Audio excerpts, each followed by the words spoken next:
परित्राणकर्ता प्रभु जीशुख्रीष्ट सुमधुर नाम डिसेम्बर मासर द्वितीय रविवार उपासना को आपण मानक स्वागत करू करू नमस्कार ज्ञापन करे। उपासना आरंभ करने पूर्व धर्मशास्त्र गोटे अंश अध्ययन करेंगे, प्रार्थना करें आम उपासना आरंभ करने। अतएव अटल राज्य प्राप्त हेबारु आस आमे माने कृतज्ञ होई भय और भक्ति सहकारे ईश्वर संतोषजनक उपासना करूँ। ईश्वर वाक्य कहे कृतज्ञ होई भय और भक्ति सहकारे ईश्वर संतोषजनक उपासना करूँ। आम चक्षु बंद करवा जेपरी ईश्वर संतोषजनक उपासना माने करवा एथि निमंते तांकरी परिचालना तांकरी आशीर्वाद कामना करू करू आसंतु प्रार्थनार सहित आज उपासना को आरंभ करने। मंगलमय अनुग्रहकारी स्वर्गस्थ पिता, तुम पवित्र नामर धन्यवाद करुछु, कारण तुम्हें जुगे जुगे जीवित परमेश्वर, तुम तुल्य परमेश्वर आमनकर आउ केही नाहंती। क्यों आमे जे तुमर उपमा आउ कहाकु देबु प्रभु, एपरि मध्य आउ केही नाहंती।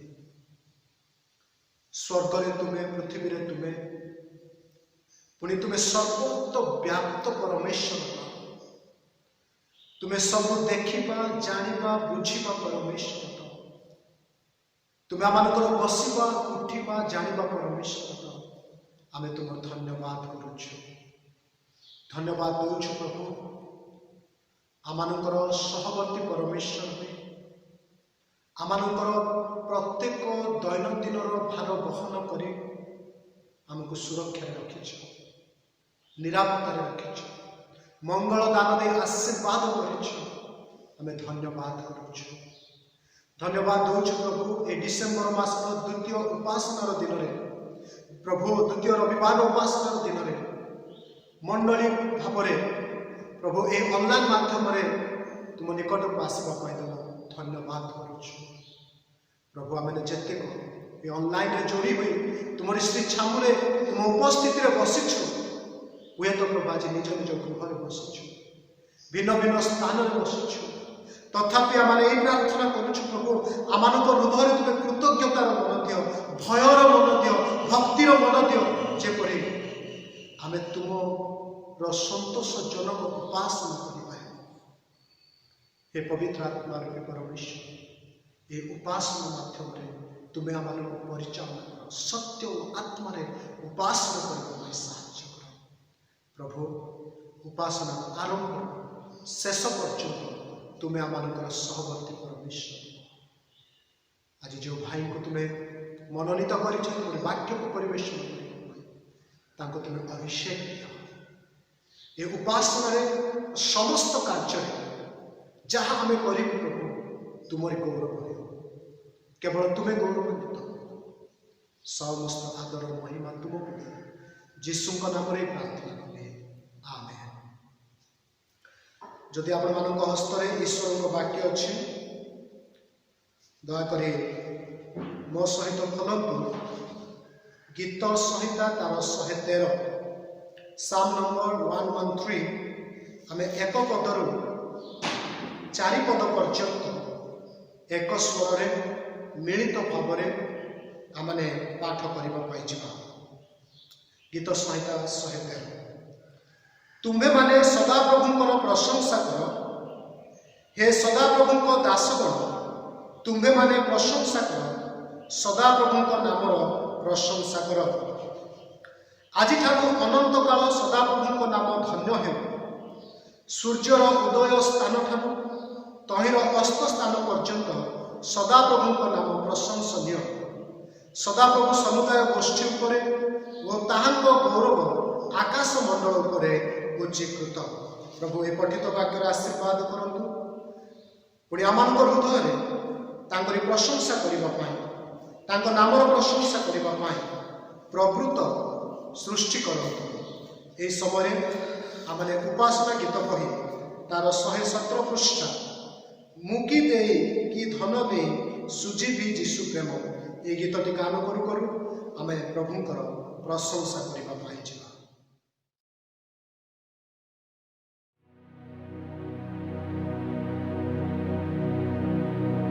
মুহিকি দেইকি ধন নেই সুঝিবি যিশু প্রেম, মুহিকি দেইকি ধন নেই সুঝিবি। রত্ন সুবর্ণ নুহে সমান দেবাকু প্রতিদান, মুহিকি দেইকি ধন নেই সুজীবি।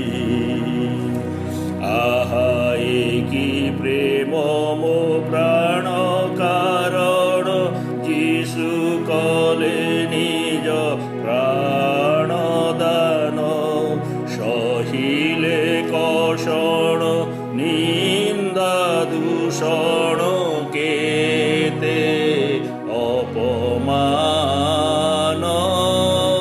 মুহিকি দেইকি ধন নেই সুঝিবি।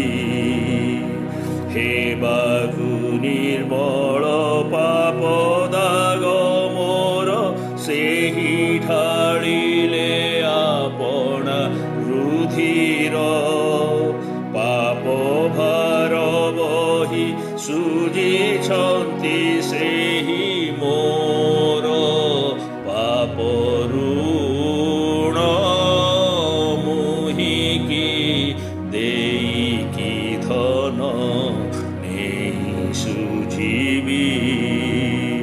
ମୋର ଶାନ୍ତି ପାଇଁ କେତେ ଶାସ୍ତି ସହି ସମର୍ପିଲେ ଯୀଶୁ ଦେହ ଜୀବନ, ହୋଇଲେ ନିଧନ କରିବାକୁ ଦାନ ମହାପରିତ୍ରାଣ,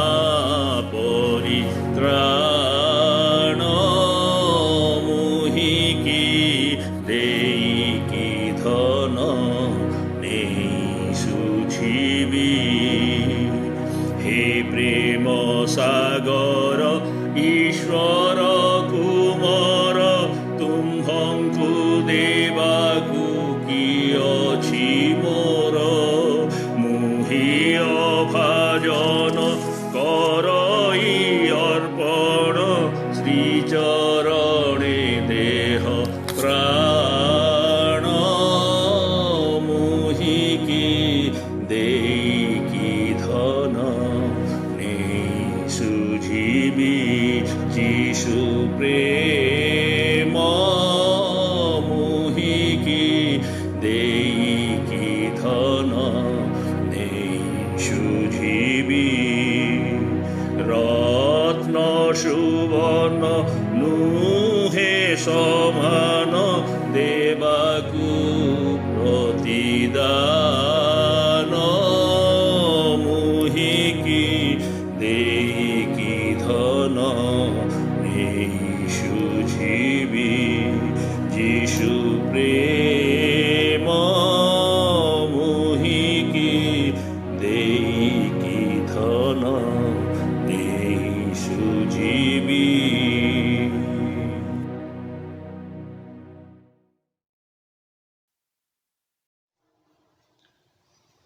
ଆଜିର ଧ୍ୟାନ ନିମନ୍ତେ ଯେଉଁ ଶାସ୍ତ୍ରାଂଶଟି ମନୋନୀତ କରାଯାଇଅଛି ତାହା ଆପଣମାନେ ପାଇବେ ଯୋହନ ଲିଖିତ ସୁସମାଚାର ତାର 2 ଅଧ୍ୟାୟ 13 ପଦରୁ 25 ପଦ ପର୍ଯ୍ୟନ୍ତ। ଯୋହନ ଲିଖିତ ସୁସମାଚାର ତାର 2 ଅଧ୍ୟାୟ 13 ପଦରୁ 25 ପଦ ପର୍ଯ୍ୟନ୍ତ। ଏଠାରେ ଏପରି ଲେଖା ଅଛି, ସେତେବେଳେ ଯିହୁଦୀମାନଙ୍କର ନିସ୍ତାର ପର୍ବ ସନ୍ନିକଟ ହୋଇଥିଲା, ଆଉ ଯୀଶୁ ଜେରୁସାଲେମକୁ ଗଲେ। ପୁଣି ସେ ମନ୍ଦିରରେ ଗୋରୁ, ମେଣ୍ଢା ଓ କାପ୍ତା ବ୍ୟବସାୟୀମାନଙ୍କୁ ଆଉ ମୁଦ୍ରା ବ୍ୟବସାୟୀମାନଙ୍କୁ ବସିଥିବା ଦେଖି ଦଉଡ଼ିରେ ଗୋଟିଏ କୋରଡ଼ା ବନାଇ ମେଣ୍ଢା ଓ ଗୋରୁ ସହିତ ସମସ୍ତଙ୍କୁ ମନ୍ଦିରରୁ ବାହାର କରିଦେଲେ। ପୁଣି ମୁଦ୍ରା ବ୍ୟବସାୟୀମାନଙ୍କର ମୁଦ୍ରା ସବୁ ବିଞ୍ଚି ଦେଇ ସେମାନଙ୍କ ମେଜଗୁଡ଼ିକ ଓଲଟାଇ ପକାଇଲେ। ଆଉ ସେ କାପ୍ତା ବ୍ୟବସାୟୀମାନଙ୍କୁ କହିଲେ, ଏଗୁଡ଼ାକ ଏଠାରୁ ଘେନିଯାଅ, ମୋହର ପିତାଙ୍କର ଗୃହକୁ ବାଣିଜ୍ୟର ଗୃହ କର ନାହିଁ।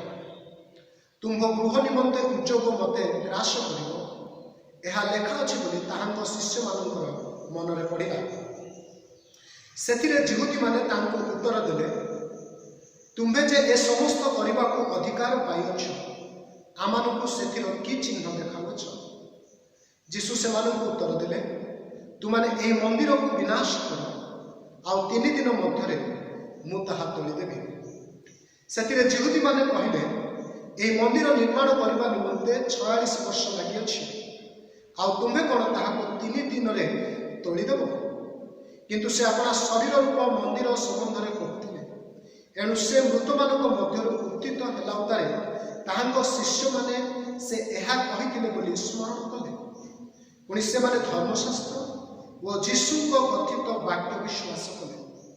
ନିସ୍ତାର ପର୍ବର ଉତ୍ସବ ସମୟରେ ସେ ଜେରୁସାଲେମରେ ଥିବାବେଳେ ଅନେକ ତାହାଙ୍କ ସାଧିତ କର୍ମଗୁଡ଼ିକ ଦେଖି ତାହାଙ୍କ ନାମରେ ବିଶ୍ୱାସ କଲେ। କିନ୍ତୁ ଯୀଶୁ ସେମାନଙ୍କୁ ବିଶ୍ୱାସ ନ କରି ସେମାନଙ୍କ ଠାରୁ ଆପଣାକୁ ପୃଥକ ରଖିଲେ, କାରଣ ସେ ସମସ୍ତଙ୍କୁ ଜାଣୁଥିଲେ। ପୁଣି କେହି ଯେ ମନୁଷ୍ୟ ବିଷୟରେ ସାକ୍ଷ୍ୟ ଦେବ, ଏହା ତାହାଙ୍କର ପ୍ରୟୋଜନ ନଥିଲା, ଯେଣୁ ମନୁଷ୍ୟ ଅନ୍ତରରେ କ'ଣ ଅଛି ତାହା ସେ ଆପେ ଜାଣୁଥିଲେ। ପ୍ରଭୁ ଏହି ଶାସ୍ତ୍ରର ପଠନରେ ଓ ଶ୍ରବଣରେ ଆମ ପ୍ରତ୍ୟେକଙ୍କୁ ଆଶୀର୍ବାଦ କରନ୍ତୁ। ପୁଣି ପବିତ୍ର ଆତ୍ମାଙ୍କ ସହାୟତା ପ୍ରଦାନ କରନ୍ତୁ ଏହାର ମର୍ମକୁ ବୁଝିବା ପାଇଁ। ଆମେନ୍। ଏହି ସମୟରେ ଆମେ ଗୋଟିଏ ଉଦ୍ଦୀପନାମୂଳକ ଗୀତ ଗାନ କରିବା ପାଇଁ ଯିବା। ଗୀତ ଗାନ କରୁ କରୁ ଆସୁ, ଯଦି ଆମମାନଙ୍କର କୌଣସି ନୈବେଦ୍ୟ ରହିଛି, ସ୍ୱେଚ୍ଛାକୃତ ନୈବେଦ୍ୟ ହେଉ କିମ୍ବା କୃତଜ୍ଞତାର ନୈବେଦ୍ୟ ହେଉ କିମ୍ବା ମାନତ ଦଶମାଂଶର ନୈବେଦ୍ୟ ହେଉ, ତାହା ଆଣୁ ପ୍ରଭୁଙ୍କ ସାମୁରେ ଅର୍ପଣ କରୁ। ଏହି ଗୀତଟି ଆପଣମାନେ ପାଇବେ ଆତ୍ମିକ ଆରାଧନା ସଙ୍ଗୀତ ବହି 2 ପୃଷ୍ଠା, ସ୍ତୁତି ବନ୍ଦନା ପୂଜା ଆରାଧନା ପାଇବାକୁ ଯୋଗ୍ୟ ତମେ। ଏହି ଗୀତଟି ଗାନ କରୁ କରୁ ଆମେ ପ୍ରଭୁଙ୍କର ପ୍ରଶଂସା କରିବା। ଏହା ପରେ ପରେ ମଣ୍ଡଳୀର ସମ୍ପାଦକ ମହାଶୟ ସେ ମଣ୍ଡଳୀର ବିଜ୍ଞାପନ ଉପସ୍ଥାପନ କରିବେ।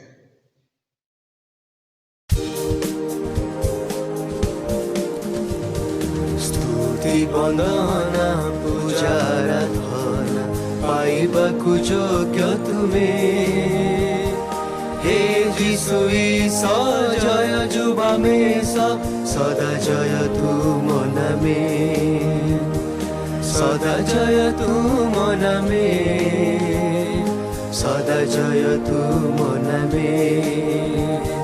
स्तुति वंदना पूजा आराधना पाइबाकु योग्य तुमे, हे यीशु ईसा जय जुबामेश सदा जय तू मनामे, सदा जय तू मनामे, सदा जय तू मनामे।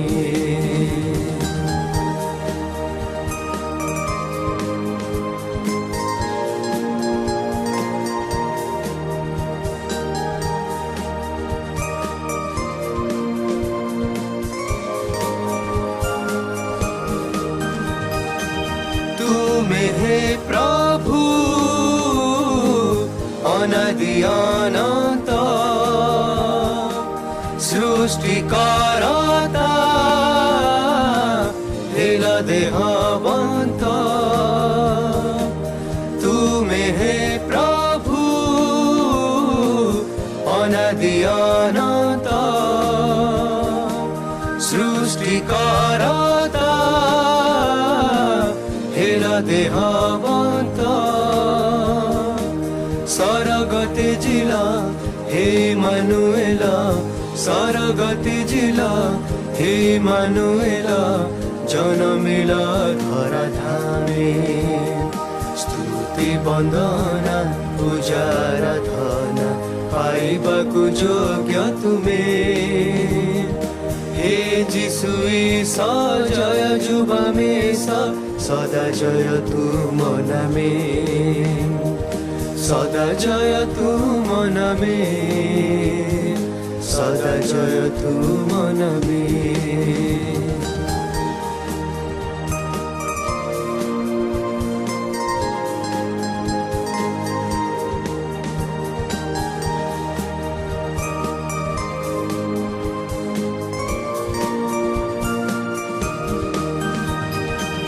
तुमे हे प्रभु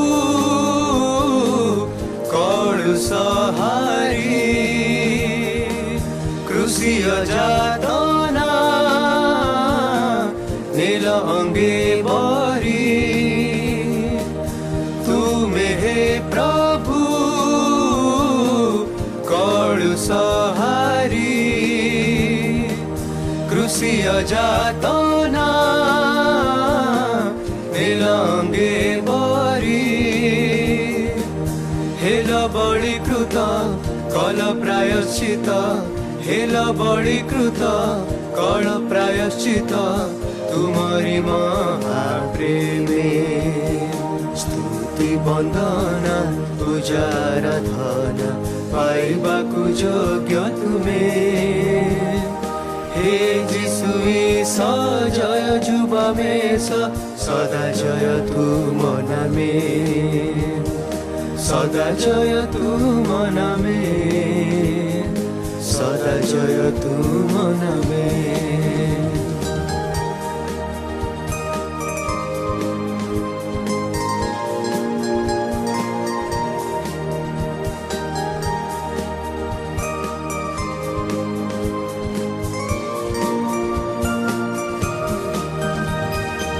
तुमे हे प्रभु राजाधिराजन नित्य जीवित सर्वशक्तिमान। तुमे हे प्रभु राजाधिराजन नित्य जीवित सर्वशक्तिमान। करन्तु गायन सर्वप्राणीगण, करन्तु गायन सर्वप्राणीगण हालेलुया तुम नामे। स्तुति वंदना पूजार धन पाइबाकु योग्य तुमे। हे जिसु ईसा जय जुबामेशा सदा जय तू मना में, सदा जय तू मना में, सदा जय तू मना में, सदा जय तू मना में, सदा जय तू मना में।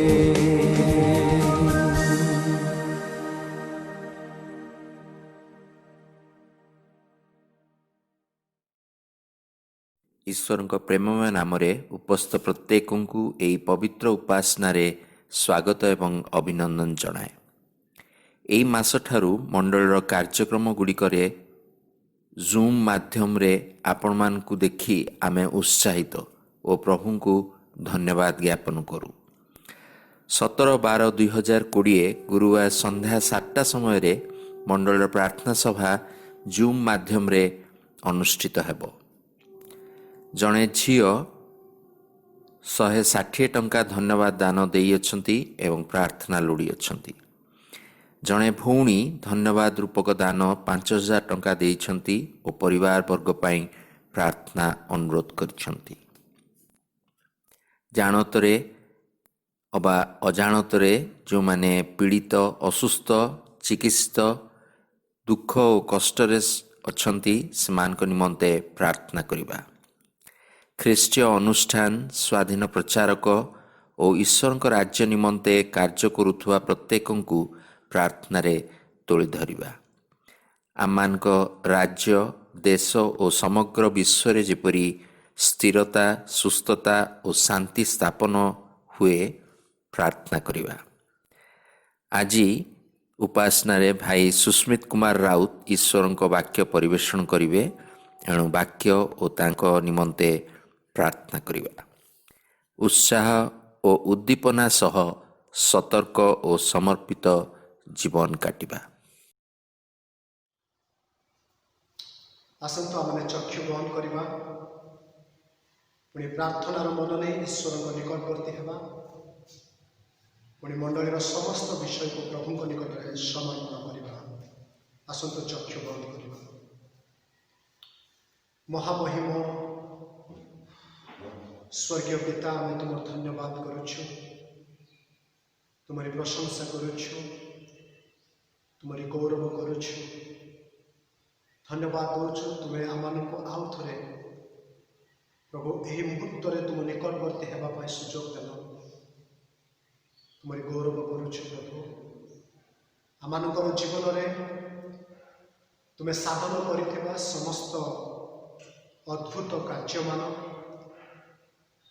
ଆଶୀର୍ବାଦ ସ୍ୱରୂପ ଦେଇଥିବା ସମସ୍ତ ମଙ୍ଗଳଦାନକୁ ସ୍ମରଣ କରି ଆମେ ତୁମର ଧନ୍ୟବାଦ କରୁଛୁ। ତୁମକୁ କୋଟି କୋଟି ପ୍ରଣାମ କରୁଛୁ ପ୍ରଭୁ, କାରଣ ଆଦର ତୁମର ଅଟେ, କର୍ତ୍ତାପଣ ତୁମର ଅଟେ, ଆଉ ତୁମେ ଗୌରବ ଓ ପ୍ରଶଂସା ପାଇବା ପାଇଁ ଯୋଗ୍ୟ ଅଟ। ତୁମର ଧନ୍ୟବାଦ। ଏହି ସମୟରେ ପ୍ରିୟ ପ୍ରଭୁ, ବିଶେଷ କରି ଆଉ ଥରେ ମଣ୍ଡଳୀର ସମସ୍ତ ପରିବାରଭୁକ୍ତ ସମସ୍ତ ବ୍ୟକ୍ତି ବିଶେଷଙ୍କୁ ତୁମ ହାତରେ ସମର୍ପଣ କରୁ ପ୍ରାର୍ଥନା କରୁଛୁ ପ୍ରଭୁ, ତୁମେ ମଣ୍ଡଳୀକୁ ଆଶୀର୍ବାଦ କର। এই ଦିନମାନଙ୍କରେ ଯେତେ ସମସ୍ତ ମଣ୍ଡଳୀର ସେବା କାର୍ଯ୍ୟ ଅନଲାଇନ୍ ମାଧ୍ୟମରେ ପରିଚାଳିତ ହେଉଅଛି, ସେ ସବୁର ସେବା କାର୍ଯ୍ୟରେ ତୁମେ ଗୌରବାନ୍ୱିତ ହୁଅ। ପୁଣି ପ୍ରାର୍ଥନା କରୁଛୁ ପ୍ରଭୁ, ଅଧିକରୁ ଅଧିକ ପ୍ରଭୁ ଆମମାନଙ୍କର ମଣ୍ଡଳୀର ସମସ୍ତ ବ୍ୟକ୍ତି ବିଶେଷ ଲୋକମାନେ ଅନଲାଇନ୍ର ସେବା କାର୍ଯ୍ୟକୁ ଗୁରୁତ୍ୱ ଦେବେ ପ୍ରଭୁ, ତୁମରି ଉପାସନାକୁ ଗୁରୁତ୍ୱ ଦେବେ, ସେହି ପ୍ରକାର ତୁମେ ଅନୁଗ୍ରହ କର। ସାପ୍ତାହିକ ପ୍ରାର୍ଥନା ସଭା, ମାଣ୍ଡଳିକ ଉପାସନା ସମିତିମାନଙ୍କର ଉପାସନାରେ ଯେପରି ପ୍ରଭୁ ଲୋକମାନେ ଯୋଗଦାନ କରିବେ, ସେହି ପ୍ରକାର ତୁମେ ଅନୁଗ୍ରହ କର, ତୁମେ ଦୟା କର। ପ୍ରିୟ ପ୍ରଭୁ, ମଣ୍ଡଳୀର ଆଗାମୀ ଦିନମାନଙ୍କରେ ଅନେକ କାର୍ଯ୍ୟକ୍ରମ ରହିଛି ପ୍ରଭୁ। ଯେତେ ସମସ୍ତ କାର୍ଯ୍ୟକ୍ରମ ଯୋଜନା କରାଯାଉଅଛି ପ୍ରଭୁ, ସେ ସମସ୍ତ କାର୍ଯ୍ୟକ୍ରମରେ ତୁମରି ଆଶୀର୍ବାଦ ରଖ। ନିଷ୍ଠାର ସହିତ କରିବା ପାଇଁ ତୁମେ ଅନୁଗ୍ରହ କର। ସମିତିର କର୍ମକର୍ତ୍ତୀମାନଙ୍କୁ, ମଣ୍ଡଳୀର କର୍ମକର୍ତ୍ତାମାନଙ୍କୁ ତୁମେ ଏକ ମନ ଏକଚିତ କର, ଦୟାକର ବୋଲି ପ୍ରାର୍ଥନା କରୁଛୁ। ସେହିପରି ବିଶ୍ୱାସୀମାନଙ୍କୁ ପ୍ରଭୁ ତୁମେ ଆଶୀର୍ବାଦ କର, ଯେପରି ଆମେ ସମସ୍ତେ ସାମୂହିକ ଭାବରେ ବିଶ୍ୱାସରେ ବୃଦ୍ଧି ପାଇବୁ, ପୁଣି ଆପଣାକୁ ପ୍ରସ୍ତୁତ କରିବୁ ତୁମର ଦ୍ୱିତୀୟ ଆଗମନ ନିମନ୍ତେ। ସେହି ପ୍ରକାର ତୁମେ ଅନୁଗ୍ରହ କର, ଦୟା କର। ପ୍ରତ୍ୟେକ ପରିବାରରେ ତୁମର ଶାନ୍ତି ବର୍ତ୍ତୁ, ତୁମରି ଅନୁଗ୍ରହ ବର୍ତ୍ତୁ। ଯେଉଁମାନେ ଅସୁସ୍ଥ ପୀଡ଼ିତ ପ୍ରଭୁ, ସେମାନଙ୍କୁ ତୁମେ ସୁସ୍ଥତା ପ୍ରଦାନ କର। ଆମମାନଙ୍କର ଜଣାତରେ ଅନେକ ଲୋକ ଆଜି ବିଭିନ୍ନ ପ୍ରକାର ନୈରାଶ୍ୟତା ଦେଇ ଜୀବନ କାଟୁଛନ୍ତି, ବିଭିନ୍ନ ପ୍ରକାର ଦୁଃଖ ଦେଇ ଗତି କରୁଛନ୍ତି, ବିଭିନ୍ନ ପ୍ରକାର ଦୁର୍ଦ୍ଦଶା ପ୍ରଭୁ ଆର୍ଥିକ ସମସ୍ୟା ଦେଇ ଗତି କରୁଛନ୍ତି। ପ୍ରତ୍ୟେକଙ୍କର ନିରାଶ ପ୍ରଭୁ ତୁମେ ଦୟାକରି ଦୂର କରି ଅନୁଗ୍ରହ କର। ଏହି ସମୟରେ ପ୍ରିୟ ପ୍ରଭୁ ପ୍ରାର୍ଥନା କରୁଛୁ, ତୁମର ସ୍ତୁତି ପ୍ରଶଂସା କରୁ ଯେଉଁ ନୈବେଦ୍ୟ ଆମେ ତୁମ ଛାମୁକୁ ଆଣିଛୁ ପ୍ରଭୁ, ତାହା ତୁମେ ଗ୍ରହଣ କର। ତୁମର ସେବା କାର୍ଯ୍ୟରେ, ତୁମ ରାଜ୍ୟର କାର୍ଯ୍ୟର ବିସ୍ତାର ନିମନ୍ତେ ତାହା ଯେପରି ବିନିଯୋଗ ହୋଇପାରେ, ସେହି ପ୍ରକାର ତୁମେ ଅନୁଗ୍ରହ କର, ଦୟା କର। ପ୍ରାର୍ଥନା କରୁଛୁ ପ୍ରଭୁ, ଯେଉଁ ଭାଇ ଧନ୍ୟବାଦାର୍ଥକ ଦାନ ଆଣିଛୁ ପ୍ରଭୁ, ତାଙ୍କୁ ପ୍ରଚୁର ଭାବରେ ତୁମେ ଆଶୀର୍ବାଦ କର। ତାଙ୍କ ପରିବାରକୁ ଆଶୀର୍ବାଦ କର, ତାଙ୍କ ପରିବାରକୁ ତୁମେ ମଙ୍ଗଳ କର, ତାଙ୍କର ମନୋବାଞ୍ଛା ପୂର୍ଣ୍ଣ କର ବୋଲି ପ୍ରାର୍ଥନା କରୁଛୁ। ହେ ପ୍ରଭୁ, ଏହି ସମୟରେ ବିଶେଷ କରି ଆମ ଦେଶ ନିମନ୍ତେ ପ୍ରାର୍ଥନା କରୁଛୁ। ତୁମେ ଜାଣୁଛ ପ୍ରଭୁ ଦେଶର ଅବସ୍ଥା କି ପ୍ରକାର ଅଟେ। ଆଜି ଏ ଦେଶରେ ପ୍ରଭୁ ମହାମାରୀର ଭୟ, ପ୍ରାକୃତିକ ବିପର୍ଯ୍ୟୟର ଭୟ, ଲୋକମାନେ ବିଭିନ୍ନ ପ୍ରକାର ସମସ୍ୟା, ବିଭିନ୍ନ ପ୍ରକାର ଦୁର୍ଦ୍ଦଶା ଦେଇ ଗତି କରୁଛନ୍ତି। କୌଣସି ସ୍ଥିରତା ନାହିଁ ପ୍ରଭୁ, ଆମେ ତୁମ ନିକଟରେ ଡାକ ପକାଉଛୁ, ପ୍ରାର୍ଥନା କରୁଛୁ। ତୁମେ ଦୟାକରି ଦେଶରେ ସମସ୍ତ କ୍ଷେତ୍ରରେ ସୁସ୍ଥିରତା ଦିଅ। ଯେଉଁମାନେ ଜୀବିକା ହରେଇଛନ୍ତି ପ୍ରଭୁ, ସେମାନଙ୍କୁ ତୁମେ ପୁନଃ ସଂସ୍ଥାପନ କର। ଯେଉଁମାନେ ଆଜି ବାସଗୃହ ଖାଦ୍ୟ ବିହୀନରେ ଅବସ୍ଥାରେ ଜୀବନ କାଟୁଛନ୍ତି ପ୍ରଭୁ, ସେମାନଙ୍କର ସହାୟକ କର ନିଶ୍ଚୟ। ଆମମାନଙ୍କ ରାଜନୈତିକ କ୍ଷେତ୍ରରେ ପ୍ରଭୁ ସୁସ୍ଥିରତା ଦିଅ। ଦେଶରେ ଯେପରି ଶାନ୍ତି, ମୈତ୍ରୀ, ପୁଣି ପ୍ରଭୁ ସଦ୍ଭାବନା, ପ୍ରଭୁ ସଂହତି, ଧର୍ମ ନିରପେକ୍ଷତା ବଜାୟ ରହିବ, ସେହି ପ୍ରକାର ତୁମେ ଅନୁଗ୍ରହ କର, ଦୟା କର। ବିଶ୍ୱରେ ତୁମେ ଶାନ୍ତି ବର୍ତ୍ତ ପ୍ରଭୁ, ତୁମେ ଦୟା କର। ପ୍ରଭୁ ଏହି ସମୟରେ ଆମେ ତୁମର ବାକ୍ୟ ଶୁଣିବା ପାଇଁ ଯିବୁ। ପ୍ରଭୁ ତୁମ ଦାସଙ୍କୁ ତୁମ ହାତରେ ସମର୍ପଣ କରୁଛି। ପ୍ରିୟ ଭାଇ ସୁସ୍ମିତ ରାଉତଙ୍କୁ ତୁମେ ଆଶୀର୍ବାଦ କର, ତୁମର ଆତ୍ମାଙ୍କ ଅଭିଷେକ ଦିଅ। ଏହି ପରିପ୍ରେକ୍ଷୀରେ ଏହି ସମୟରେ ତୁମେ ତାଙ୍କୁ ବ୍ୟବହାର କରି ମଣ୍ଡଳୀକୁ ତୁମେ କଥା କୁହ, ଶକ୍ତିଯୁକ୍ତ ଭାବରେ ବ୍ୟବହାର କର। ଯାହା ଆଜି ତୁମେ ତାଙ୍କ ମାଧ୍ୟମ ଦେଇ ମଣ୍ଡଳୀକୁ କହିବା ପାଇଁ ଚାହୁଁଛ, ମୋତେ କହିବା ପାଇଁ ଚାହୁଁଛ, ପ୍ରଭୁ ତୁମେ କୁହ, ଆମେ ଶୁଣିବୁ। କେବଳ ଶୁଣିବୁ ତାହା ନୁହଁ, ତାହା ଯେପରି ଆନନ୍ଦର ସହିତ ଗ୍ରହଣ କରି ହୃଦୟରେ ସଞ୍ଚୟ କରି ପ୍ରଭୁ ଆମମାନଙ୍କର ଆତ୍ମିକ ଜୀବନ ଆମେ ସବଳ ହେଇପାରିବ, ସେଥିପାଇଁ ଦୟା କର। ପ୍ରଭୁ ଉପାସନାର ଅବଶିଷ୍ଟ ସମୟ ତୁମ ହାତରେ ସମର୍ପଣ କରୁଛି। ତୁମ ନିୟନ୍ତ୍ରଣାଧୀନ ମଧ୍ୟରେ ରଖି ଆମମାନଙ୍କୁ ଗଢ଼େଇ ନିଅ। ସମସ୍ତ ଗୌରବ ତୁମେ ନିଅ। ଯୀଶୁଙ୍କ ନାମରେ ଏହି କ୍ଷୁଦ୍ର ପ୍ରାର୍ଥନା ଉତ୍ସର୍ଗ କରି ମାଗୁଛି, ଆମେନ୍। ଆଜି ବିଶେଷ ଆନନ୍ଦର ଦିନ ଅଟେ। ଆମମାନେ ଆମମାନଙ୍କର ମଣ୍ଡଳୀର ଜଣେ ଭାଇଙ୍କ ଠାରୁ ଈଶ୍ୱରଙ୍କ ବାକ୍ୟ ଶୁଣିବା ପାଇଁ ଯିବା। ପ୍ରଭୁ ତାଙ୍କୁ ମଣ୍ଡଳୀରେ, ପୁଣି ଯୁବକ ସମିତିରେ, ପୁଣି ବିଭିନ୍ନ ଅନୁଷ୍ଠାନରେ ବ୍ୟବହାର କରନ୍ତି। ଆଉ ଏହି ସମୟରେ ମୁଁ ପ୍ରଭୁ ଯୀଶୁଖ୍ରୀଷ୍ଟଙ୍କ ନାମରେ ଭାଇ ସୁସ୍ମିତ ରାଉତଙ୍କୁ ଅନୁରୋଧ କରେ, ଦୟାକରି ସେ ଈଶ୍ୱରଙ୍କ ବାକ୍ୟ ପରିବେଷଣ କରିବେ। ଅନୁରୋଧ କରିବି ଭାଇ ସୁସ୍ମିତ ରାଉତ। ପ୍ରଭୁଙ୍କ ନାମକୁ ଧନ୍ୟବାଦ ଦିଏ। ପ୍ରଭୁ ଆଜି ପବିତ୍ର ବିଶ୍ରାମ ବାରରେ ତାଙ୍କ ପବିତ୍ର ବାକ୍ୟକୁ ପରିବେଷଣ କରିବାକୁ ମୋତେ ସୁଯୋଗ ଦେଇଅଛନ୍ତି। ସେଥିପାଇଁ ପ୍ରଭୁଙ୍କ ନାମକୁ ଧନ୍ୟବାଦ ଦିଏ। ଆଜି ଯେଉଁ ଶାସ୍ତ୍ରାଂଶଟି ନିଆଯାଇଅଛି ତା ଆପଣମାନେ ପାଇବେ ଯୋହନ ଲିଖିତ ସୁସମାଚାର ତା 2 ଅଧ୍ୟାୟ 13 ପଦରୁ 25 ପଦ।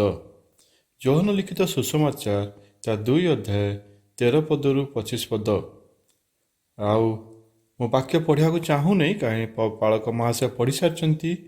ସେହି ବାକ୍ୟ ମଧ୍ୟରୁ ଗୋଟିଏ ପଦକୁ ଆମେ ଦେଖିବା, ଯେଉଁଟାକି ଆପଣମାନେ ପାଇବେ ଯୋହନ ଲିଖିତ ସୁସମାଚାର 2 ଅଧ୍ୟାୟର 16 ପଦ।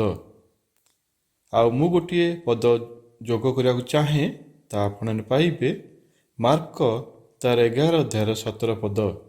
ମାର୍କ 11 ଅଧ୍ୟାୟର 17 ପଦ। ଏହି ସ୍ଥାନରେ ଏପ୍ରକାର ଲେଖାଯାଏ, ପୁଣି ସେ ସେମାନଙ୍କୁ ଶିକ୍ଷା ଦେଉ ଦେଉ କହିଲେ, ଏହା କ'ଣ ଲେଖା ନାହିଁ, ଆମ୍ଭର ଗୃହ ସମସ୍ତ ଜାତି ନିମନ୍ତେ ପ୍ରାର୍ଥନା ଗୃହ ବୋଲି ବିଖ୍ୟାତ ହେବ, କିନ୍ତୁ ତୁମେମାନେ ତାହାକୁ ଦସ୍ୟୁମାନଙ୍କ ଗୃହର କରିଅଛ। ଆସନ୍ତୁ ପ୍ରାର୍ଥନା କରିବା। ଆୟାମାନଙ୍କ ଦଳ ପରମେଶ୍ୱର, ତୁମମାନଙ୍କୁ ଧନ୍ୟବାଦ ଦେବା ବାପା ଏ ବାକ୍ୟ ନିମନ୍ତେ। ହଁ ବାପା, ତୁମେ ଆଜି ଏ ବାକ୍ୟ କୁହ, ଯେମିତି ବାପା ଆମମାନଙ୍କ ଜୀବନରେ କାର୍ଯ୍ୟ କରିବ, ହେତି ଦୟାକର। ହଁ ବାପା, ମୁଁ ନିବେଦନ କରୁଅଛି ତୁମ ବାକ୍ୟ ଅନୁସାରେ, କାରଣ ତୁମ ବାକ୍ୟ କହେ ତୁମମାନେ ବକ୍ତା ନୁହଁ, ମାତ୍ର ପବିତ୍ର ଆତ୍ମା ପରମେଶ୍ୱର ବକ୍ତା। ବାପା, ସେହି ସାହାଯ୍ୟକାରୀ ପବିତ୍ର ଆତ୍ମା ପରମେଶ୍ୱର, ତୁମେ ଏ ବାକ୍ୟକୁ ପ୍ରଦାନ କର, ଯେମିତି ଆମେ ଆମ ଜୀବନରେ ରଖି କାର୍ଯ୍ୟରେ ଲଗାଇ ପାରିବୁ, ସେଠି ଦୟାକରି ସାହାଯ୍ୟ କର। ଆରମ୍ଭରୁ ଶେଷ ଯାଏ ତୁମେ ଆମ ସହବର୍ତ୍ତୀ ପରମେଶ୍ୱର ହୁଅ। ଏହି ଛୋଟ ନିବେଦନ ପ୍ରେମ ପ୍ରଭୁଙ୍କର ମାଗୁଅଛି, ଆମିନ୍। ଥରେ ଗୋଟେ ସ୍କୁଲରେ ଗୋଟେ କ୍ଲାସ ରୁମ୍ରେ ଜଣେ ଟିଚର ତାଙ୍କର 2 ଜଣ ବେଷ୍ଟ ଷ୍ଟୁଡେଣ୍ଟକୁ ଡାକିଲେ ଏବଂ 2 ଜଣଙ୍କୁ 2ଟି ଲଡ଼ୁ ଦେଲେ। ଆଉ କହିଲେ, ତୁମମାନେ ଏଇ ଲଡ଼ୁ ନେଇକି ଯାଅ, ଏପରି ଜାଗାରେ ଖାଇବ ଯେଉଁ ଜାଗାରେ ତୁମମାନଙ୍କୁ କେହି ଦେଖିପାରିବେ ନାହିଁ। ପିଲା 2 ଜଣ ଚାଲିଗଲେ।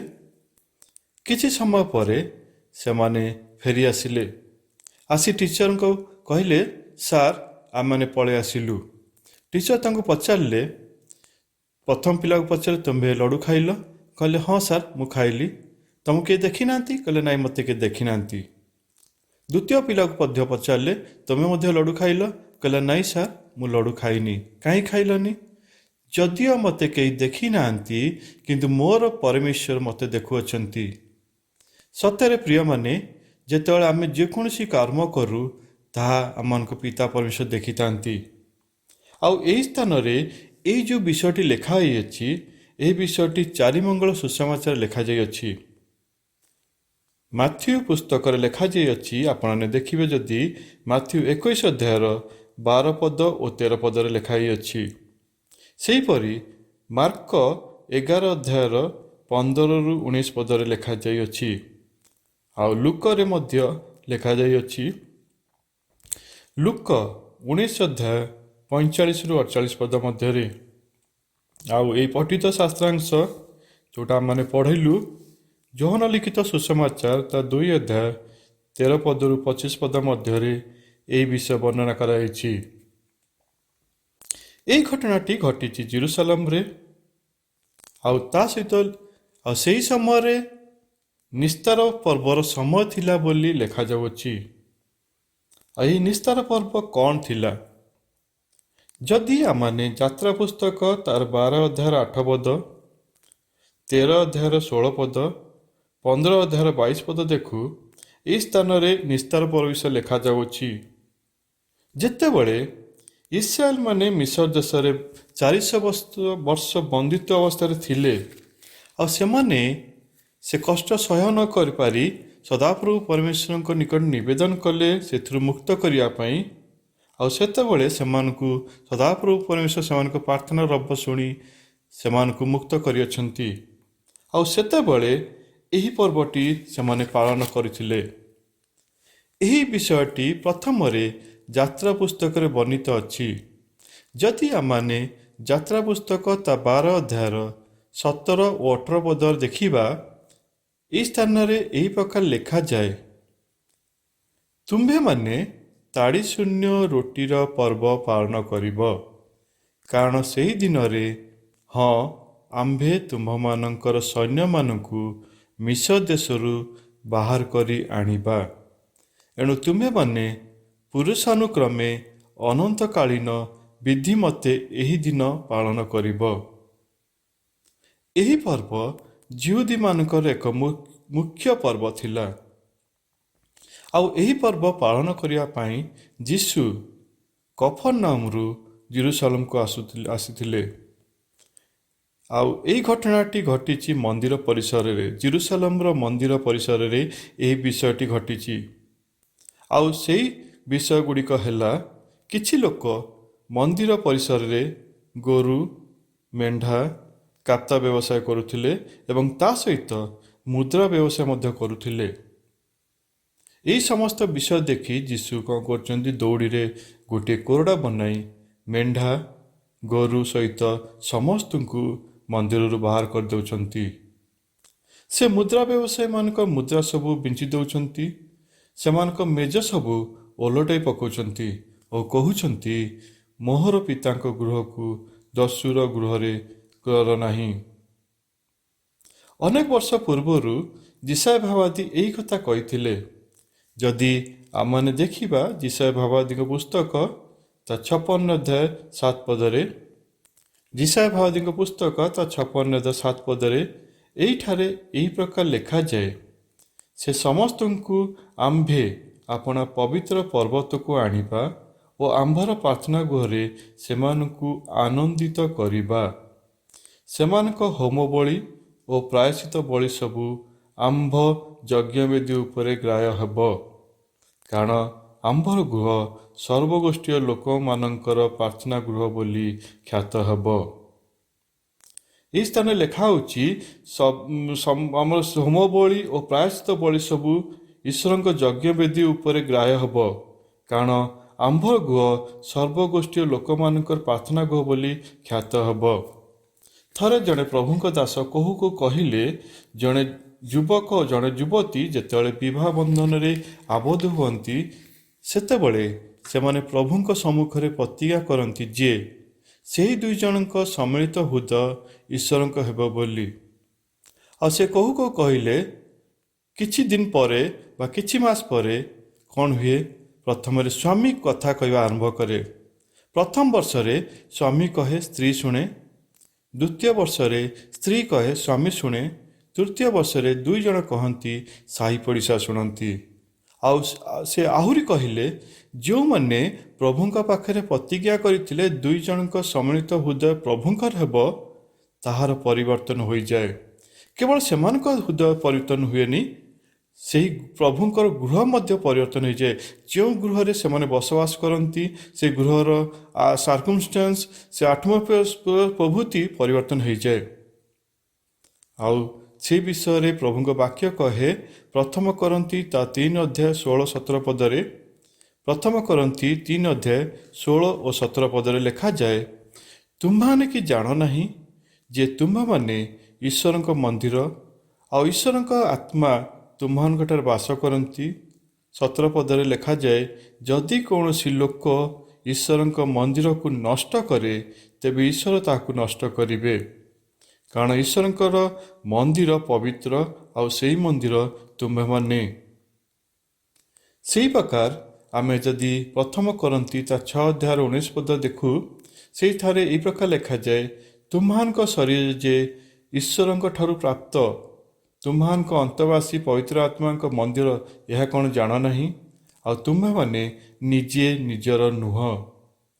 ଆମମାନେ ପ୍ରଭୁଙ୍କୁ ଆମେ ଯେତେବେଳେ ଗ୍ରହଣ କରୁ, ସେତେବେଳେ ଆମେ କ'ଣ ହୋଇଥାଉ? ଆମେ ନିଜେ ନିଜର ହୋଇନଥାଉ।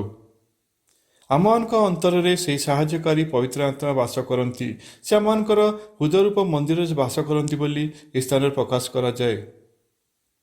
ପ୍ରଭୁଙ୍କ ବାକ୍ୟ କାହିଁକି ଆମମାନଙ୍କୁ ଈଶ୍ୱରଙ୍କ ମନ୍ଦିର ବୋଲି କହନ୍ତି, ତା ଆମେ ଯଦି ଦେଖିବା, ଆଦି ପୁସ୍ତକ ତା 2 ଅଧ୍ୟାୟ 7 ପଦରେ ଲେଖାଯାଉଛି, ଈଶ୍ୱର ନିଜର ଫୁଙ୍କ ଦେଇ ମନୁଷ୍ୟକୁ ଜୀବିତ ପ୍ରାଣୀ କଲେ। ଈଶ୍ୱର ନିଜର ଫୁଙ୍କ ଦେଇ ମନୁଷ୍ୟକୁ ଜୀବିତ ପ୍ରାଣୀ କଲେ। ଯଦି ଆମେ ପ୍ରଭୁ ଯୀଶୁଙ୍କ ବିଷୟରେ ଦେଖୁଛୁ, ତେବେ ଆମମାନେ ଦେଖିବା ଯୋହନ ଲିଖିତ ସୁସମାଚାର 20 ଅଧ୍ୟାୟ 30 ଓ 31 ପଦ। ଯୋହନ ଲିଖିତ ସୁସମାଚାର 20 ଅଧ୍ୟାୟ 30 ଓ 31 ପଦ।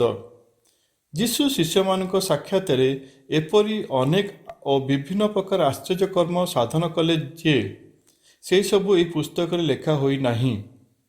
କିନ୍ତୁ ତୁମ୍ଭମାନେ ଯେପରି ବିଶ୍ୱାସ କର ଯେ ଯୀଶୁ ଈଶ୍ୱରଙ୍କ ପୁତ୍ର ଖ୍ରୀଷ୍ଟ ଅଟନ୍ତି, ପୁଣି ବିଶ୍ୱାସ କରି ଯେପରି ତୁମ୍ଭମାନେ ତାହାଙ୍କ ନାମରେ ଜୀବନ ପ୍ରାପ୍ତ ହୁଅ, ଏଥି ନିମନ୍ତେ ଏ ସମସ୍ତ ଲେଖାଯାଇଅଛି। ଲେଖା ହେଉଛି, ଆମେ ଯେମିତି ପ୍ରଭୁ ଯୀଶୁଙ୍କୁ ବିଶ୍ୱାସ କରୁ ଈଶ୍ୱରଙ୍କ ପୁତ୍ର ବୋଲି, ଏବଂ ବିଶ୍ୱାସ କଲେ କ'ଣ ହେବ? ଆମେ ଜୀବନ ପ୍ରାପ୍ତ ହେବ। ଏଇଥିପାଇଁ ଏହି ସମସ୍ତ ଲେଖାଯାଇଅଛି। ତା ସହିତ ପବିତ୍ର ଆତ୍ମା, ଏଇ ଯୁଗରେ ପବିତ୍ର ଆତ୍ମା ପରମେଶ୍ୱର ଆମମାନଙ୍କୁ ମଧ୍ୟ ସେ ସାହାଯ୍ୟ କରିବା ପାଇଁ, ଆମେ ଯେମିତି ଖ୍ରୀଷ୍ଟଙ୍କ ଗୌରବ ନିମନ୍ତେ ଆମେ ଆମ ନିଜ ଶରୀରକୁ ଗଢ଼ି ତୋଳିବୁ, ସେଥିପାଇଁ ସେ କ'ଣ କରନ୍ତି? ଆମମାନଙ୍କୁ ସାହାଯ୍ୟ କରନ୍ତି। ଆଉ ସେ ବିଷୟରେ ଆମେ କିଛି ବାକ୍ୟ ଦେଖିବା। ଯୋହନ ଲିଖିତ ସୁସମାଚାର ତା 3 ଅଧ୍ୟାୟ 3 ପଦ ଓ 5 ପଦ ଲେଖାଯାଏ, ଏଣୁ ଯୀଶୁ ତାହାଙ୍କୁ ଉତ୍ତର ଦେଲେ, ସତ୍ୟ ସତ୍ୟ ମୁଁ ତୁମ୍ଭକୁ କହୁଅଛି, ପୁନର୍ବାର ଜନ୍ମ ନ ହେଲେ କେହି କେବେ ଈଶ୍ୱରଙ୍କ ରାଜ୍ୟରେ ଦେଖିପାରେ ନାହିଁ। 5 ପଦରେ ଏ ପ୍ରକାର ଲେଖାଯାଏ, ଯୀଶୁ ତାଙ୍କୁ ଉତ୍ତର ଦେଲେ, ସତ୍ୟ ସତ୍ୟ ମୁଁ ତୁମ୍ଭକୁ କହୁଅଛି, ଜଳ ଓ ଆତ୍ମାରୁ ଜନ୍ମ ନ ହେଲେ କେହି ଈଶ୍ୱରଙ୍କ ରାଜ୍ୟରେ ପ୍ରବେଶ କରିପାରେ ନାହିଁ। 3 ପଦରେ କୁହାଯାଉଛି ଈଶ୍ୱରଙ୍କ ରାଜ୍ୟ ଦେଖିପାରେ ନାହିଁ। 5 ପଦରେ କୁହାହେଉଛି ଈଶ୍ୱରଙ୍କ ରାଜ୍ୟରେ ପ୍ରବେଶ କରିପାରେ ନାହିଁ। ଦ୍ୱିତୀୟ ବିଷୟଟି ରୋମୀ ତାର 8 ଅଧ୍ୟାୟର 11 ପଦରେ ଦେଖୁଛୁ, ଆଉ ଯେ ମୃତମାନଙ୍କ ମଧ୍ୟରୁ ଯୀଶୁଙ୍କୁ ଉଠାଇଲେ, ତାହାଙ୍କ ଆତ୍ମା ଯଦି ତୁମମାନଙ୍କଠାରେ ବାସ କରନ୍ତି, ତେବେ ଯେ ମୃତମାନଙ୍କ ମଧ୍ୟରୁ ଖ୍ରୀଷ୍ଟ ଯୀଶୁଙ୍କୁ ଉଠାଇଲେ, ସେ ତୁମମାନଙ୍କଠାରେ ବାସ କରୁଥିବା ଆପଣା ଆତ୍ମାଙ୍କ ଦ୍ୱାରା ତୁମମାନଙ୍କ ମର୍ତ୍ତ୍ୟ ଶରୀରକୁ ମଧ୍ୟ ଜୀବିତ କରିବେ। ସେ ଆମମାନଙ୍କ ମର୍ତ୍ତ୍ୟ ଶରୀରକୁ ଜୀବିତ କରିବେ ବୋଲି ପ୍ରଭୁଙ୍କ ବାକ୍ୟ ରୋମୀ 8:11 ପଦରେ କହୁଛନ୍ତି। ତୃତୀୟରେ ପ୍ରଥମ ଯୋହନ 2 ଅଧ୍ୟାୟର 27 ପଦ, ତୁମ୍ଭମାନେ ତାହାଙ୍କଠାରୁ ଯେଉଁ ଅଭିଷେକ ପାଇଅଛ, ତାହା ତୁମ୍ଭମାନଙ୍କଠାରେ ରହିଅଛି। ସେହି ଅଭିଷେକ ତୁମ୍ଭମାନଙ୍କୁ ସମସ୍ତ ବିଷୟରେ ଯେଉଁ ଶିକ୍ଷା ଦିଏ, ତାହା ସତ୍ୟ ଅଟେ, ମିଥ୍ୟା ନୁହେଁ। ଏଣୁ ଶିକ୍ଷା ଅନୁସାରେ ତାହାଙ୍କଠାରେ ରୁହ। ଚତୁର୍ଥରେ ପ୍ରଥମ ଯୋହନ ତାର 1:7 କିନ୍ତୁ ସେ ଯେପରି ଜ୍ୟୋତି ନିବାସୀ ଆମ୍ଭମାନେ ଯଦି ସେହିପରି ଜ୍ୟୋତିରେ ଆଚରଣ କରୁ, ତେବେ ଆମ୍ଭମାନଙ୍କର ପରସ୍ପର ସହଭାଗିତା ଅଛି। ପୁଣି ତାହାଙ୍କ ପୁତ୍ର ଯୀଶୁଙ୍କର ରକ୍ତ ସମସ୍ତ ପାପରୁ ଆମ୍ଭମାନଙ୍କୁ ପରିଷ୍କାର କରେ। ଏସ୍ଥାନ ଲେଖା ହେଉଛି, କିନ୍ତୁ ସେ ଯେପରି ଜ୍ୟୋତି ନିବାସୀ ଆମ୍ଭମାନେ ଯଦି ସେହିପରି ଜ୍ୟୋତିରେ ଆଚରଣ କରୁ, ତେବେ ଆମ୍ଭମାନଙ୍କର ପରସ୍ପର ସହଭାଗିତା ଅଛି। ପୁଣି ତାହାଙ୍କର ପୁତ୍ର ଯୀଶୁଙ୍କ ରକ୍ତ ସମସ୍ତ ପାପରୁ ଆମ୍ଭମାନଙ୍କୁ ପରିଷ୍କାର କରେ। ପଞ୍ଚମରେ ଦେଖିବା ଏଫିସି ତାର 3:17। ପୁଣି ବିଶ୍ୱାସ ଦ୍ୱାରା ଖ୍ରୀଷ୍ଟ ତୁମମାନଙ୍କ ହୃଦୟରେ ବାସ କରନ୍ତି। ଆମମାନଙ୍କ ବିଶ୍ୱାସ ଦ୍ୱାରା ଆମେ ପ୍ରଭୁ ଯୀଶୁ ଖ୍ରୀଷ୍ଟଙ୍କୁ ଆମମାନଙ୍କ ହୃଦୟରେ ବାସ କରନ୍ତି ବୋଲି ସ୍ଥାନରେ ପ୍ରକାଶ କରେ ବାକ୍ୟ। ଷଷ୍ଠରେ ପ୍ରଥମ କରନ୍ତି ତା 3:9। କାରଣ ଆମ୍ଭମାନେ ଈଶ୍ୱରଙ୍କର ସହବର୍ତ୍ତୀ, ତୁମ୍ଭମାନେ ଈଶ୍ୱରଙ୍କ କ୍ଷେତ୍ର, ଈଶ୍ୱରଙ୍କ ଗୃହ। ପ୍ରଭୁଙ୍କ ବାକ୍ୟ କହେ ତୁମ୍ଭମାନେ ମାନେ ଆମ୍ଭମାନେ ଈଶ୍ୱରଙ୍କ କ୍ଷେତ୍ର ଓ ଈଶ୍ୱରଙ୍କ ଗୃହ ବୋଲି ଏ ସ୍ଥାନରେ ବର୍ଣ୍ଣନା କରୁଛି। କିନ୍ତୁ ଆଜି ସେହି ଈଶ୍ୱରଙ୍କ ଗୃହ କି ପ୍ରକାର ଅଛି ତାହା ମଧ୍ୟ ଆମକୁ ଦେଖିବାକୁ ପଡ଼ିବ। ଆଜି ସେହି ହୃଦୟରୂପ ଗୃହରେ କ'ଣ ସବୁ ରହିଅଛି? ପ୍ରଥମରେ ଦେଖିବା ଅଶୁଚିତା, କାମୁକତା, ବ୍ୟଭିଚାର, ପ୍ରତିମା ପୂଜା, ଶତ୍ରୁତା, ବିବାଦ, କ୍ରୋଧ, ସ୍ୱାର୍ଥପରତା ପ୍ରଭୃତିରେ ପରିପୂର୍ଣ୍ଣ ହୋଇଯାଇଛି ଆମମାନଙ୍କର ସେହି ହୃଦୟରୂପ ଗୃହଟି।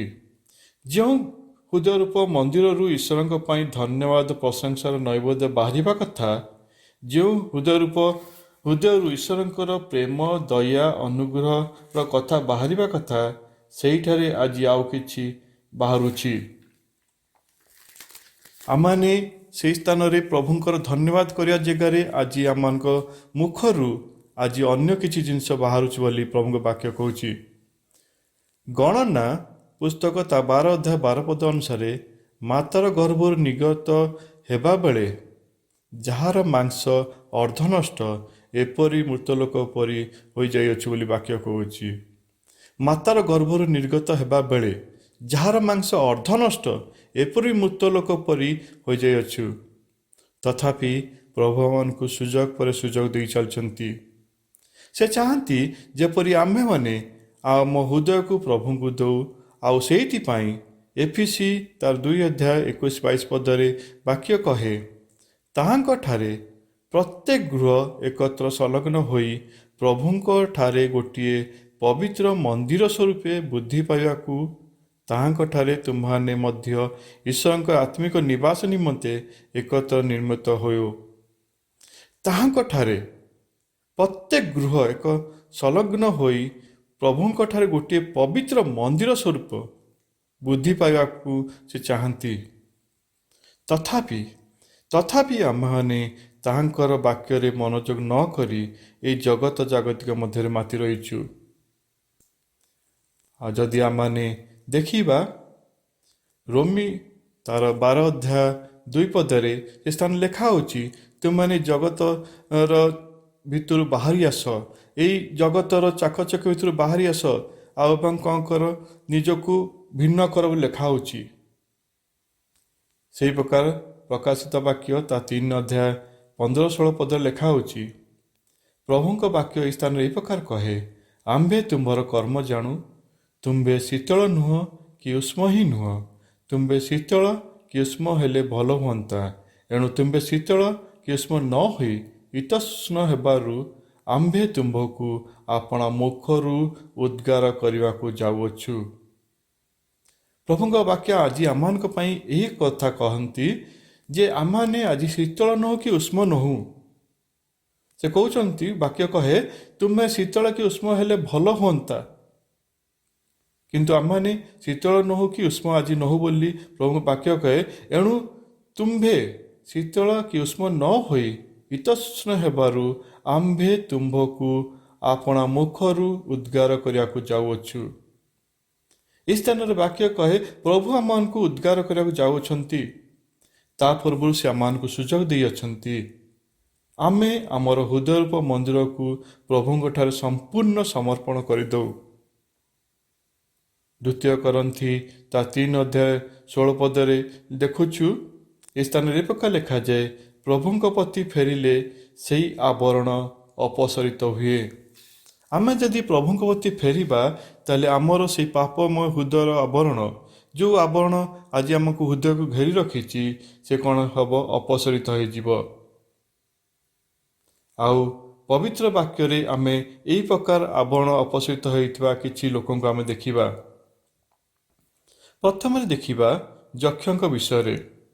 ଲୁକ ତା 19:1-10 ମଧ୍ୟରେ ଲେଖା ହେଉଛି।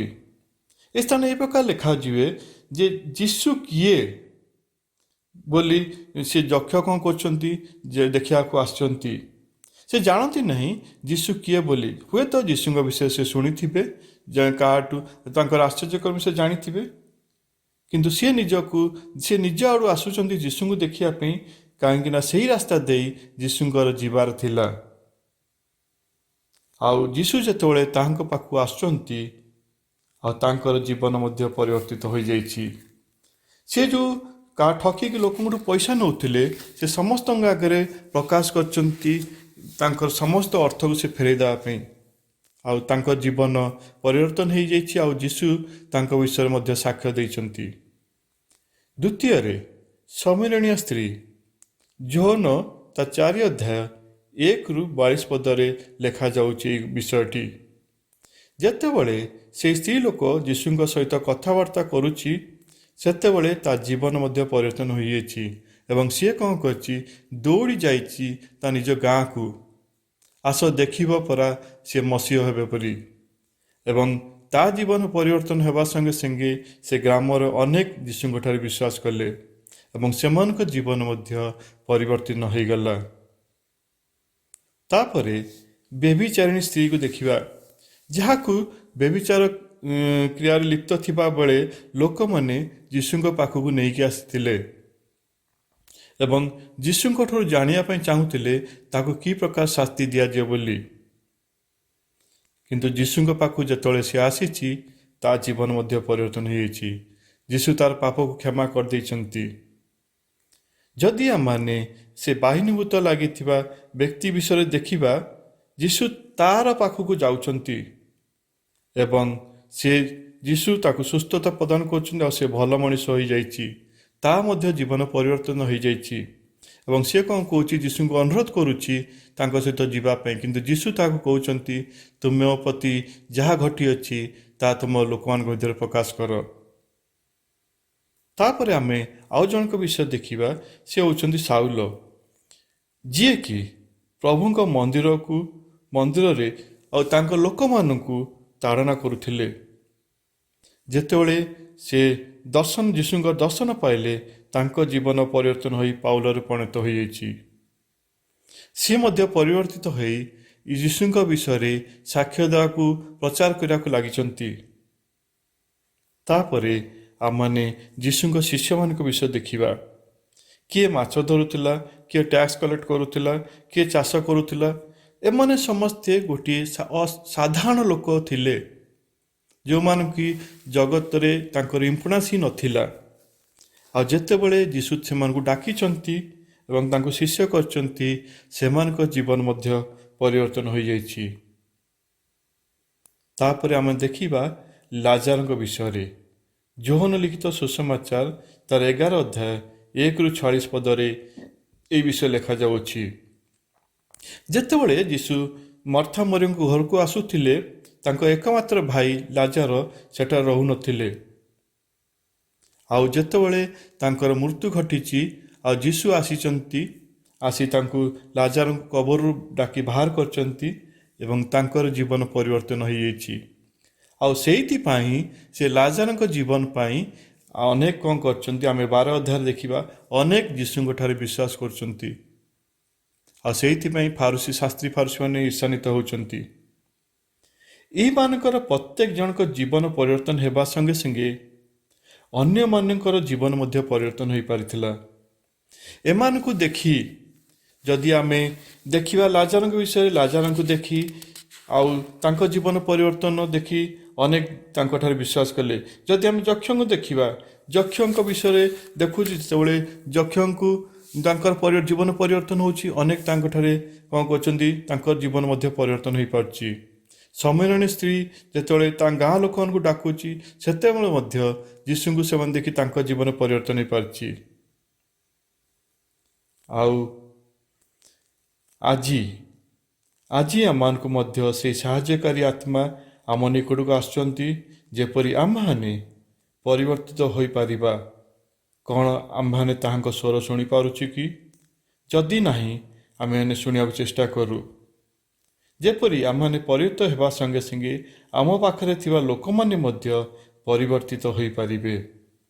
ଦିନ ଥିଲା ଯୀଶୁ ସେ ଜେରୁସାଲେମ ମନ୍ଦିରକୁ ସଫା କରିବା ପାଇଁ ଦଉଡ଼ିରେ କୋରଡ଼ା ବନେଇ ଆସିଥିଲେ ମନ୍ଦିରକୁ ସଫା କରିବା ପାଇଁ। କିନ୍ତୁ ଏବେ ସେ ଆମର ବିଚାର କରିବାକୁ ଆସିବେ। ସେଥିପାଇଁ କ'ଣ ଆମେମାନେ ପ୍ରସ୍ତୁତ ଅଛୁ କି? ଯଦି ନାହୁଁ, ଆଜି ଆମେମାନେ ନିଜ ନିଜକୁ ପ୍ରଭୁଙ୍କଠାରେ ସମର୍ପଣ କରୁ। ସେଇ ଆମର ଯେଉଁ ପାପର ଚାଦର ରହିଛି ତାକୁ ସେ ଅପସାରଣ କରିବାକୁ ସେ ଚାହାନ୍ତି ମୋ ପିଲା, ମୋ ପୁଅ ଝିଅମାନେ ମୋ ନିକଟକୁ ଆସନ୍ତୁ। ସେଦିନ ସେ ଅପବାୟୀ ପୁତ୍ର ନିଜ ପିତାଙ୍କ ପାଖକୁ ଫେରି ଆସିଥିଲା। ସେ ଚାଲି ଯାଇଥିଲା ବାପାଙ୍କୁ ଛାଡ଼ିକି, କିନ୍ତୁ ସେ ରିଅଲାଇଜ୍ କଲା ଏବଂ ଫେରି ଆସିଥିଲା। ଆଜି ମଧ୍ୟ ଆମମାନେ ଆମ ପ୍ରଭୁ ଯୀଶୁଙ୍କ ପାଖକୁ, ପିତା ପରମେଶ୍ୱରଙ୍କ ପାଖକୁ, ସେ ପବିତ୍ର ଆତ୍ମା ସାହାଯ୍ୟକାରୀ ପବିତ୍ର ଆତ୍ମାଙ୍କ ପାଖକୁ ଫେରି ଆସୁ, ଯେପରି ଆମମାନଙ୍କର ଜୀବନ ପରିବର୍ତ୍ତନ ହୋଇପାରିବ ଏବଂ ଆମର ହୃଦୟକୁ ଦେଖି, ଆମ ଶରୀରକୁ ଦେଖି, ଆମ ମନକୁ ଦେଖି, ଆମ କାର୍ଯ୍ୟକଳାପକୁ ଦେଖି ଅନ୍ୟମାନେ ଆମ ପ୍ରଭୁଙ୍କୁ ଯେମିତି ଜାଣିପାରିବେ। ପ୍ରଭୁ ଏହି ଛୋଟ ବାକ୍ୟରେ ଆଶୀର୍ବାଦ କରନ୍ତୁ। ଆମେନ୍।